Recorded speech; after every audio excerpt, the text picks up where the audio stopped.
Hello guys, તો સ્વાગત છે અમારી ચેનલ ફ્લેવર્સ બાય સોનલ. તો આજે ચાલુ થઈ રહી હતી 10મા અને 12માની જે બોર્ડની એક્ઝામ ચાલુ છે તેનો પહેલો દિવસ છે. તો મારા તરફથી અને મારી ટીમ તરફથી અને મારા ફેમિલી તરફથી હું બધાને શુભેચ્છા પાઠવું છું કે બેસ્ટ ઓફ લક. સરસ તમે લખજો. તમે મહેનત કરી હશે તો તમને સફળતા જરૂરથી મળશે.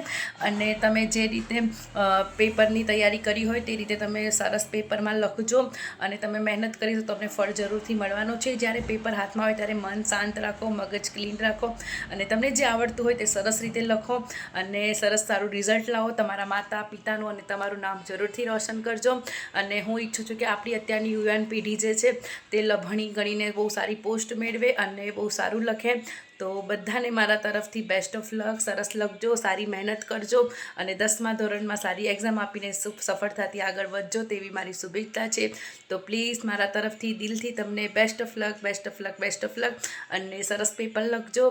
તો 10થનું કંઈ એટલું હાર્ડ પણ હોતું નથી જો તમે મહેનત કરી હશે અને પેપર હાથમાં આવશે ને તમને લાગશે કે ના, તો આપણે જેટલું વિચાર્યું હતું એના કરતાં પણ ઇઝી છે. તો તમે સરસ રીતે પેપર લખજો. અને મારાથી અપાતી એવી તમને એક સૂચના આપું છું કે તમારા 10થમાં section A B C D હશે, પણ જો તમને પહેલાં સેક્શન ડીનું આવડતું હોય તો હેડિંગ મારીને સેક્શન ડી પહેલાં લખી લેજો.